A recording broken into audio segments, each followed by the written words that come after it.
Au nom du Père, de Fils et du Saint-Esprit, cette jamais. Peuple de Dieu, que Dieu vous bénisse ce soir. Malgré la faiblesse du corps, nous sommes obligés de faire pour vous cette vidéo qui est un enseignement sur le jeûne. Pourquoi je parle ce soir concernant le jeûne? Parce que dans notre calendrier de l'Église copte orthodoxe, nous savons qu'à partir du 25 novembre de chaque année, nous débutons le jeûne de l'Avent, où nous nous préparons à commémorer la naissance de notre Seigneur Jésus-Christ. Et c'est une période par laquelle nous nous rappelons de l'importance du message de l'incarnation. Dans ce message de l'incarnation, nous avons vu comment Dieu a pris chair humaine. Et pendant cette période, selon le Père de l'Église, on nous enseigne que l'objectif principal ou le but principal de l'incarnation était la rédemption. Vous devez retenir ça en tant que chrétien, que le message ou l'objectif principal de l'incarnation était la rédemption. Pourquoi on parle du jeûne dans l'Église? Le Père de l'Église nous a enseigné en nous exhortant pour dire que on jeûne que lorsque l'esprit est disposé à jeûner. On ne jeûne pas par une obligation, mais on jeûne lorsque l'esprit est disposé à jeûner et même lorsque la santé vous permet à jeûner. C'est un petit avertissement à tous ceux qui prennent à la légère cette période de jeûne. Or, c'est une période très cruciale. Nous devons comprendre que l'Église orthodoxe, comme une mère affectueuse, a défini ce qui convient au salut et placé en tête les périodes sacrées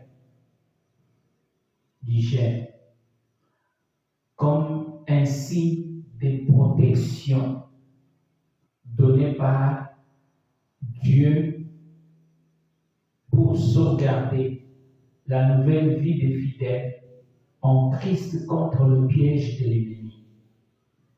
Voilà la conception de l'orthodoxie.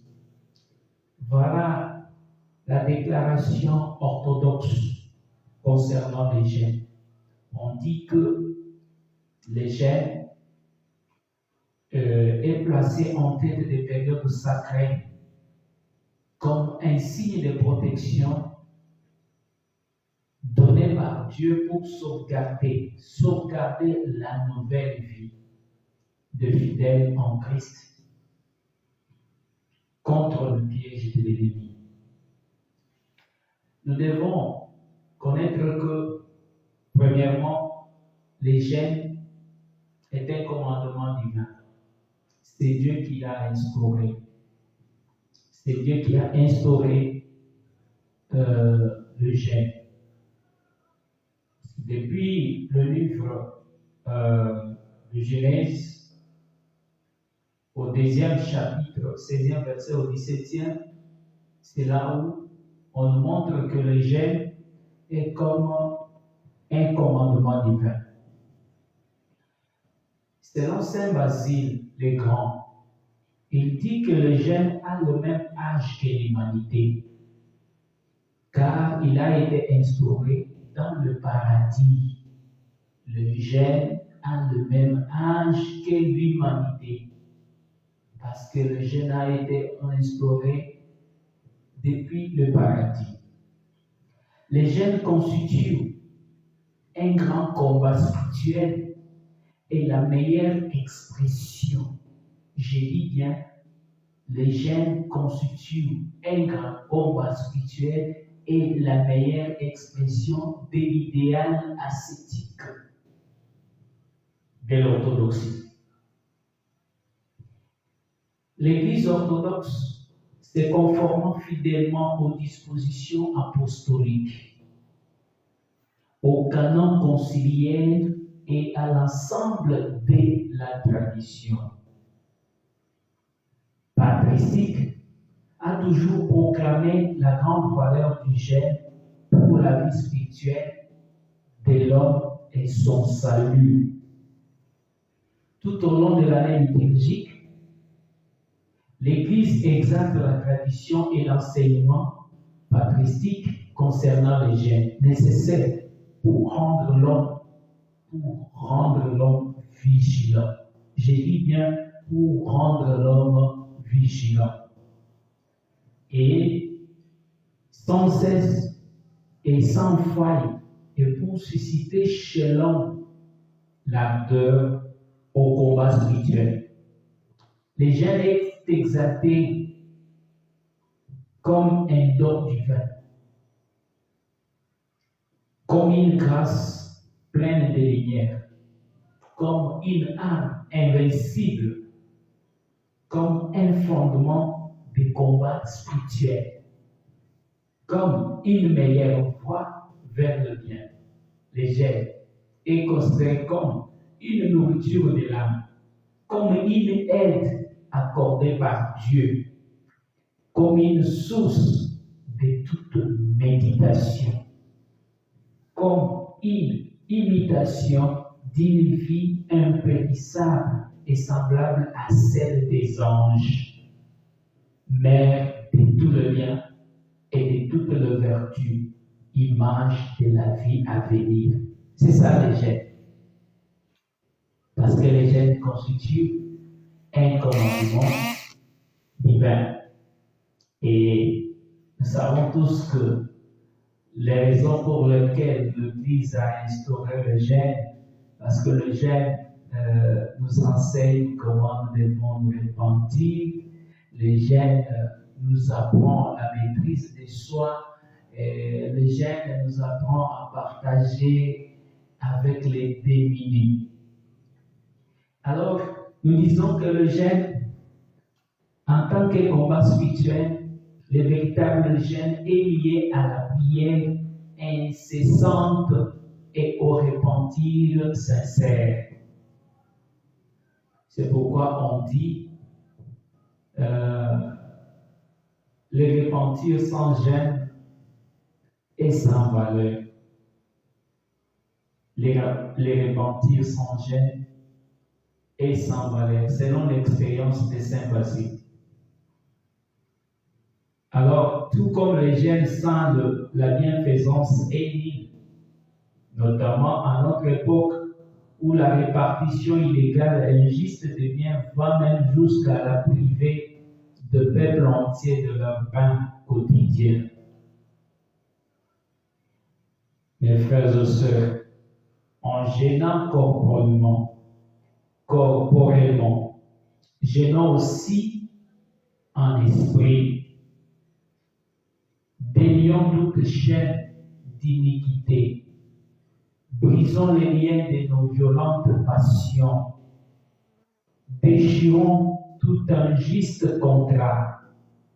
Donnons du pain aux affamés et recevons les sans-abri. Et notre jeûne sera accepté comme une offrande de bonheur. Jeûner ne signifie pas seulement s'abstenir purement et simplement de certains aliments. L'abstinence de certains aliments ne suffit pas à elle seule à en faire un jeûne louable. Tu penses que en s'abstenant de quelque nourriture, parce que pendant cette période, de jeûne de l'enfant, on ne mange pas la viande. On ne mange pas la viande. On mange le poisson seulement lundi, mardi, jeudi, samedi et dimanche. Mais le mercredi et le vendredi, il y a un strict jeûne. On ne mange pas même le poisson, quoi que ce soit. Et on mange que dans les heures des après-midi, selon la force de tout un chacun de nous. Mais on dit, pratiquons un jeûne que Dieu acceptera, qui lui sera agréable. Le vrai jeûne consiste à se de faire du mal. Le vrai jeûne consiste à se de faire du mal, à retenir sa langue. Nous qui avons l'habitude de parler beaucoup, c'est le moment où vous pouvez prendre le temps de retenir votre langue. Parce que le silence, c'est dans le silence où on parle avec le Père qui est aux cieux. Nous devons aussi nous abstenir à être en colère. Ce n'est pas le moment de tomber en colère. Nous devons nous éloigner des désirs de la chair. Nous devons nous éloigner encore de la calomnie. Pendant la période de jeûne, nous ne pouvons pas pratiquer la calomnie, les mensonges, le parjure. Nous savons qu'en bas, le mensonge et parjure. La privation de tout ceci est ce qu'on appelle le vrai jeûne. C'est grâce à tout ceci que le jeûne est une bonne chose. C'est grâce à tout ceci que le jeûne est une bonne chose. L'abstinence de certains aliments et la fragilité quant au type d'aliments et quant à la quantité constituent les éléments visibles du combat spirituel. Qu'est le jeûne? Le jeûne, ainsi que le terme indique, signifie abstinence de nourriture. Mais la nourriture ne nous a jamais rendus ni plus justes ni plus injustes. La nourriture ne nous rend jamais juste ou injuste. Le jeûne a une signification profonde. Le jeûne a une signification profonde, de même que la nourriture est le symbole de la vie et l'abstinence de nourriture, celui de la mort. De même, nous, humains, devons jeûner afin de mourir au monde et après cela, ayant reçu la nourriture divine. Vivre en Dieu. Vivre en Dieu. Pendant le jeûne, c'est là où nous recevons la nourriture divine qui nous permet de vivre en Dieu. Ça, c'est une idée de Saint Clément d'Alexandrie. Ainsi, le véritable jeûne se réfère à l'ensemble de la vie de fidèle en Christ. L'ensemble de la vie de fidèle en Christ, c'est là où se réfère le jeûne et trouve son développement ou son apogée dans leur participation à la vie liturgique. Votre participation à la vie liturgique. Pendant cette période, c'est le moment où nous devons chanter, louer, faire des doxologies dans nos paroisses chaque jour, louer le Seigneur pour cette grâce, pour cette manifestation qui vient auprès de nous en chair. Parce que quand Jésus est venu sur la terre, la mission de l'incarnation était pour transformer nos vies. Donc, nous louons Dieu, nous lui invitons dans nos vies pour qu'il transforme nos vies. Voilà ce que nous devons faire. Et notamment dans le sacrement de la Sainte Eucharistie. C'est le moment où tu dois prendre au sérieux les sacrements de la Sainte Eucharistie. Tu ne peux pas venir comme un enfant qui vient avec de la saleté pour manger. Non, tu dois te laver les mains. Tu dois être propre pour participer à la Sainte Eucharistie. Parce que nous sommes pendant une période très cruciale de notre vie spirituelle et de notre vie charnelle. Sans le jeûne, l'homme ne parvient pas à voir le Christ. Parce qu'il avait même recommandé à ses disciples que pour chasser les mauvais esprits, il faut jeûner et prier. Ce jeûne a une durée de 40 jours. Normalement, c'est 40 jours. Mais il y a une histoire dans notre Église qui nous révèle quelque chose.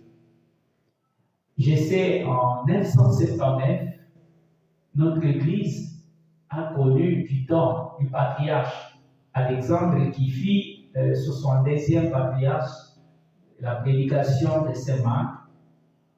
Il y avait un calife qui dirigeait l'Égypte de ce temps-là, il était musulman. Il traitait durement le chrétien qui fit le copte. Et il avait recommandé à ces chrétiens de faire déplacer une montagne qui était près de la ville du Caire pour que cette montagne puisse s'éloigner de la ville, comme il avait le projet d'agrandir la ville et consort. Mais le patriarche avait réuni tout le mois dans le monastère, dans plusieurs monastères de l'Égypte de ces temps-là. Il avait réuni tout le mois. Et ils ont jeûné pendant 3 jours. C'est le 3e jour où la Sainte Vierge lui a apparu dans les songes, lui a montré qu'il va au marché, qu'il va rencontrer un homme qui porte une criche. C'est à travers cet homme-là que Dieu va opérer le miracle. Tout à fait, chose faite, chose dite. Il est allé, il a rencontré Saint Simon, et c'est à travers ce saint que le miracle s'est opéré. Et les 3 jours que nos pères ont jeûné pour bénéficier de ces miracles ont été directement ajoutés au jeûne de l'Avent. Ce n'est plus 40 jours comme on jeûnait auparavant, mais c'est 43 jours. C'est pourquoi ce jeûne, au lieu de commencer le 28, ça a décalé pour commencer le 25 du mois d'octobre, pour honorer le jeûne, pour montrer à tout le fidèle copte que nous, c'est à travers le jeûne que nous pouvons faire face à ceux qui attaquent l'Église, ceux qui attaquent notre foi. C'est à travers le jeûne que nous serons capables, à mesure même, d'accepter de verser le sang pour le Christ que nous avons cru. C'est pourquoi on dit que le jeûne des 40 jours du Seigneur est devenu l'exemple de celui qui doit pratiquer le fidèle. Alors, le jeûne rend active la participation des fidèles à l'obéissance au Seigneur. En fait, à travers le jeûne, nous puissions bénéficier par l'obéissance de ce que nous avions délaissé par la désobéissance au jardin d'Éden. Et vous voyez, on dit que Saint Grégoire résume de manière significative toute la tradition patristique accordant à la dimension spirituelle du jeûne, surtout à celui du grand carême, un sens christocentrique. Donc, si tu jeûnes, non seulement tu subiras la passion et tu mourras avec le Christ, mais tu résisteras et tu régneras avec lui pour l'éternité, car devenir un avec lui dans la participation à la ressemblance de sa mort, tu participeras à la résurrection et tu seras l'héritier de la vie en lui. Ça, selon la pensée de Saint Grégoire Palamas. Nous devons connaître que selon la tradition orthodoxe, La mesure de la perfection spirituelle ou la mesure de la plénitude de la stature du Christ qui est mentionnée en Ephésiens chapitre 4 verset 3 est placée très haut et chacun doit, s'il désire l'atteindre, s'élever en conséquence. C'est la raison pour laquelle l'ascèse et la lutte spirituelle n'ont pas une fin dans la vie actuelle comme la perfection de parfois. Tous sont appelés à correspondre, suivant leur force, aux exigences des pratiquants toutes les prescriptions ou de cette haute mesure afin d'atteindre la théorie ou la théosis par la grâce. Ça, c'est selon la tradition orthodoxe.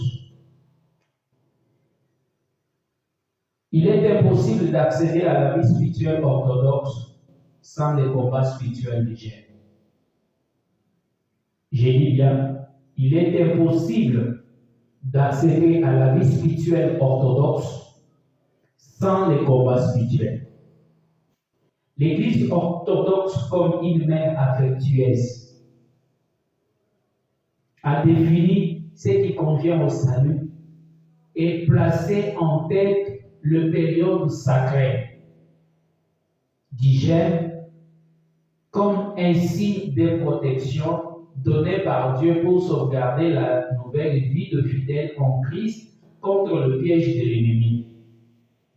Suivant le Saint-Père,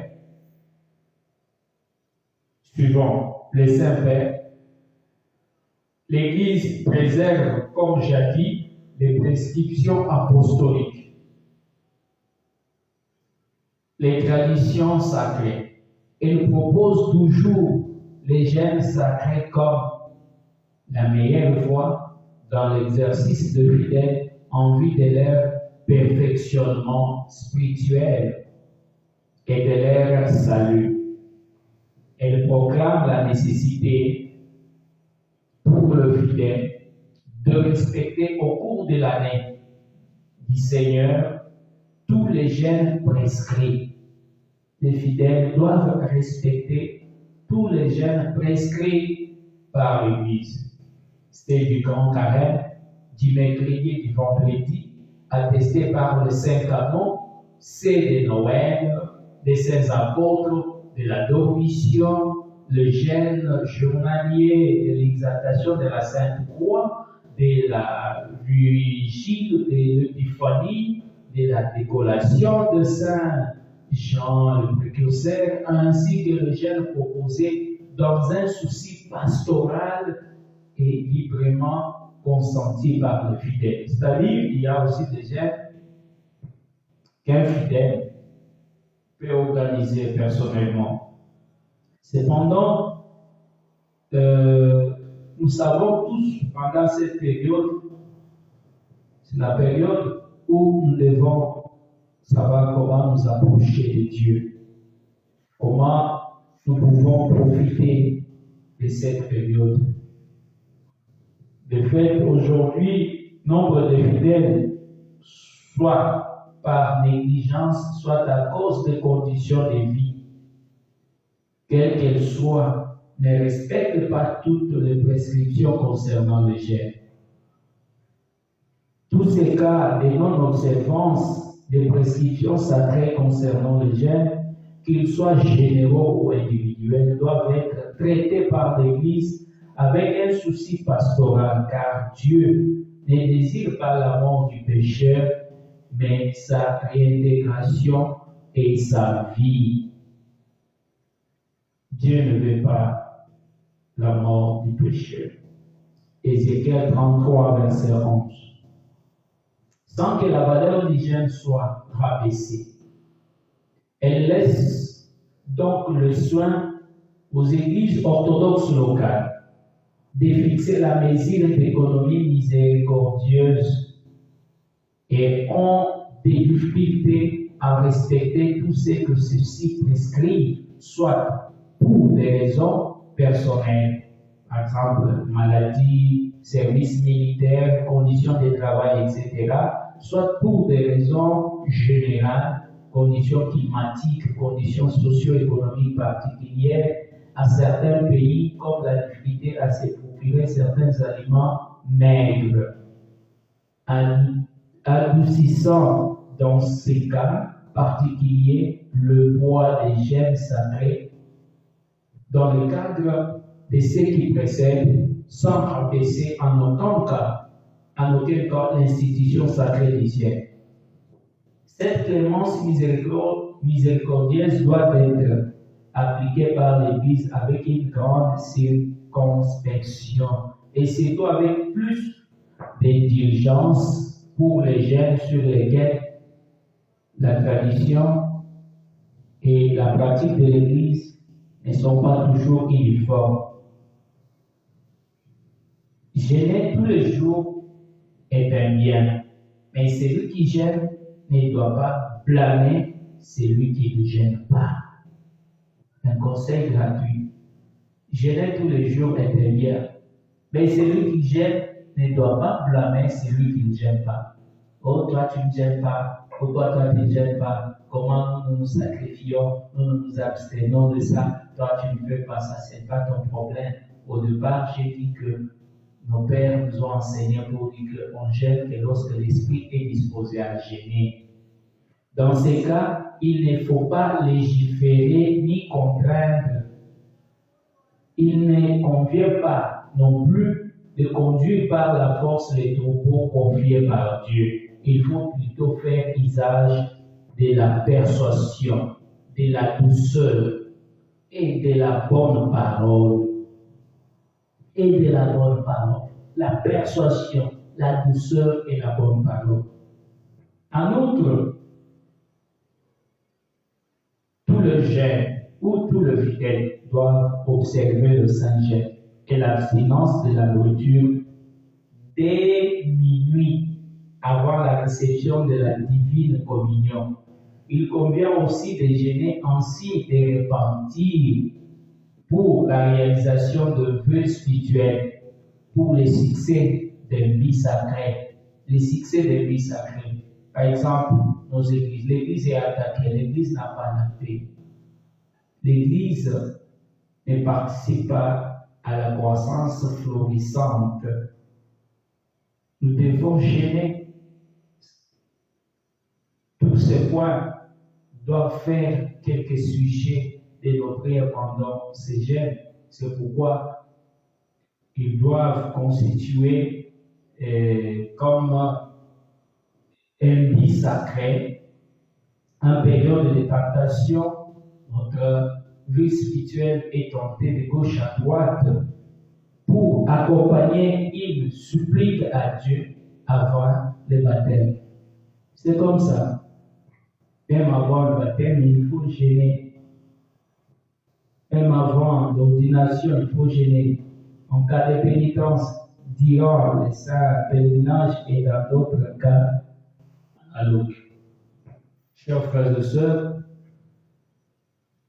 votre humble serviteur, je vous fais ce petit rappel que demain le 25, nous débutons le jeûne de l'Avent.